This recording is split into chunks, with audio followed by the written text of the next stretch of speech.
আমরা এই 14 আসনে এসএসসি সাধুকে চাই, তাই না?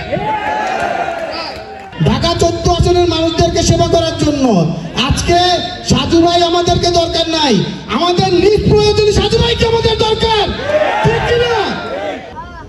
আমাদের এই 14 আসনের অভিভাবক সৈয়দ আবু বকর সিদ্দিক সাজু ভাই, উনি ক্যান্সার নিয়ে ওই ফ্যাসিস্ট খুনি হাসিনার আমলে যে রাজপথে আন্দোলন সংগ্রাম হয়েছে সেখানে উপস্থিত ছিল।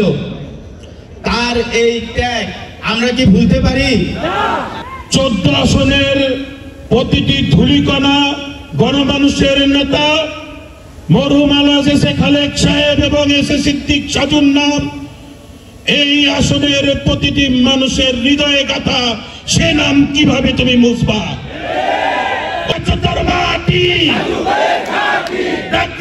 সাজু ভাই করে থাকার সময় নাই। সৎ পরিচ্ছন্ন রাজনীতিবিদ, সমাজসেবক হিসাবে মিরপুরের সেই কিংবদন্তি পুরুষ আমার শ্রদ্ধেয় বাবা মরহুম আলহাজ এস এ খালেক সাহেব, তার এই ত্যাগের বিনিময়ে দীর্ঘ 5 দশক ধরে উনি এই মিরপুরকে গড়ে তুলেছেন তিলোত্তমা মিরপুর হিসাবে।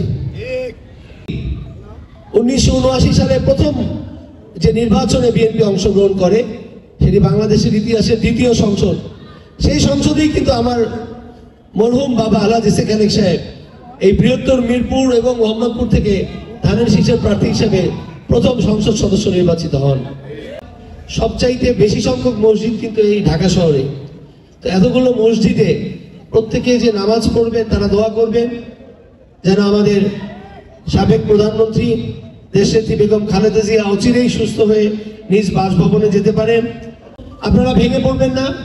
আমরা, বিশেষ করে আমি মিরপুরবাসী, আমার বাবা আলহাজ এস এ খালেক সাহেবের মতোই মিরপুরবাসীর পাশে ছিলাম, এখনো আছি। আগামীতে আমার সন্তান সহ আপনাদের জন্য আমাদের জীবন আমরা উৎসর্গ করব। এই লক্ষ লক্ষ মিরপুরবাসী বিএনপিকে, ধানের শীষকে ভালোবাসে। আমি আবারও দোয়া চাইবো আপনাদের কাছে, আল্লাহ যেন আমাকে সুস্থ রাখেন এবং আমার মাধ্যমে আপনাদেরকে, আমার যতদিন আছে সেই আমি আজীবন যাতে আপনাদের জন্য এবং আমার সন্তান সহ আপনাদের উপকার করতে পারি, এই দোয়াটুকুই যথেষ্ট।